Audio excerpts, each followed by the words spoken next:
ನಿಂದು ಮದುವೆ ಆಗೈತಿ ನಂದು ಮದುವೆ ಆಗೈತಿ ಆದ್ರೂ ಹಳೆ ನನ್ನ ಬ್ಯಾ ಮಗ್ಗು ಮರ್ಯಾಕ ಸಮಾಧಾನ ಮಾಡಿ ಕಳಿಸ್ಬೇಕು ನೀವು ಈಗ ಅವ್ರನ್ನ. ಅದನ್ನ ಹೇಳತ್ತೀನ ನಾನ. ಯಾಕಂದ್ರೆ ನೀತಿನ ಮಾಡಲ್ಲ ನಾವು.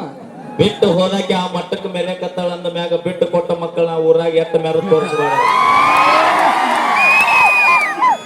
ಹೆಂಗ ಬೆಳಿಬೇಕು ಅಂತ ಅನ್ನೋದು ದೋಸ್ತನ ಊರಾಗ ಬಿಟ್ಟು ಹೋದಾಕೆ 10 ವರ್ಷ ಬಿಟ್ಟು ಬಂದ ನಮ್ಮ ನಿಂತು ನೋಡಿ ಅನ್ಬೇಕಿ ಯಾಕಾರ ಇವನು ಬಿಟ್ಟು ಹೊಂದಪ್ಪ ಟೈಮ್ನ್ಯಾಗ ಅಂತ ಹಂಗ ಬೆಳೆದ ನಿಂತು ತೋರಿಸ್ಬೇಕ ನಮಗ ನಮಗ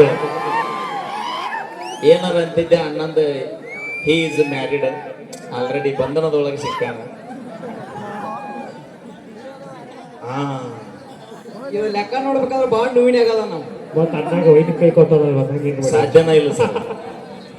ಸರ ಒಂದು ಮಾತು ಹೇಳ್ತೀನಿ ನಾ ಓಪನ್ ಆಗಿ ಹೇಳ್ತೀನಿ. I M also married person. ಅಲ್ಲ ಅವನು ಮದುವೆ ಆಗೈತಿ ನಂದೋಗೈತಿ ನನಗೊಬ್ಬ ಮಗ ಅದಾನ. ಆದ್ರೂ ಅವನವನು ಏನೋ ಹೇಳೋಣ ನೀವು ಇದ ಗುಂಡವಾಡೆ ಜಾತ್ರೆ ಒಳಗ 10 ವರ್ಷದ ಲವ್ ಆಗಿ ಹೋಗಿರುತ್ತ ಮುಗಿದು ಹೋಗಿರುತ್ತ. ಈಚೆಗ ನಾ ಇರ್ತೀನಿ ಆಕೆ ಕಚ್ಚಿ ಇರ್ತಾಳ. ಮಗ್ಲ ಬಂಗಾರದಂತ ಹಿಂತಿ ನನ್ನ ಮಗ್ಲ ಇರ್ತಾಳ್ರಿ.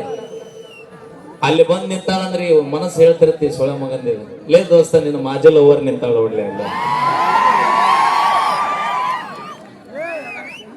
ಲವ್ ಮಾಡೋ ವಿಷಯದೊಳಗ ಗಣ ಮಕ್ಕಳಷ್ಟು ನಿಯತ್ ಯಾರು ಆಗಂಗಿಲ್ರಿ. ಅವ್ರು ಮೋಸ ಮಾಡೋದು ನೋಡ್ರಿ. ಭೂಮಿ ಮ್ಯಾಗ ಸೂರ್ಯಚಂದ್ರರು ಬೆಳಕು ಕೊಡೋದು ಎಷ್ಟು ಸತ್ಯ ಐತಿ. ಭೂಮಿ ಮ್ಯಾಗ ಸೂರ್ಯಚಂದ್ರರು ಬೆಳಕು ಕೊಡೋದು ಎಷ್ಟು ಸತ್ಯ ಐತಿ. ನಮ್ಮ ಹುಡುಗರ ಜೀವನದಾಗ ಹುಡುಗಿಯರ ಮೋಸ ಮಾಡ್ತಾರ ಅನ್ನೋದು ಅಷ್ಟ ಸತ್ಯ ಐತೆ. ಆದ್ರ ಆಕೆ ಹೋಗಿಂದ ಇಲ್ಲಿಗೆ ಜೀವನ ಮುಗಿತ ಇಲ್ಲಿಗೆ ನನ್ನ ಲೈಫ್ ಮುಗಿತ ಅಂತ ತಿಳ್ಕೊಳೋದು ನಮ್ಮ ದಡ್ಡತನ ರೀ.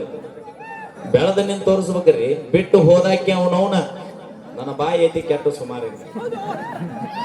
ನಮ್ಮ ಹುಡುಗರ ಸಂಬಂಧ ನನ್ನ ಜೀವ ಹೋಗ್ಲಿ. ಹೋದಾಕಿ ಹೋದ್ಲ ಆಕೆ ಚಿಂತೆ ಮಾಡಿ ನೀವು ಸಾಯ್ಬೇಡ್ರಿ. ಯಾಕಂತ ಕೇಳ್ರಿ ನಾವು ಮನಸ್ಸು ಮಾಡಿದ್ರೆ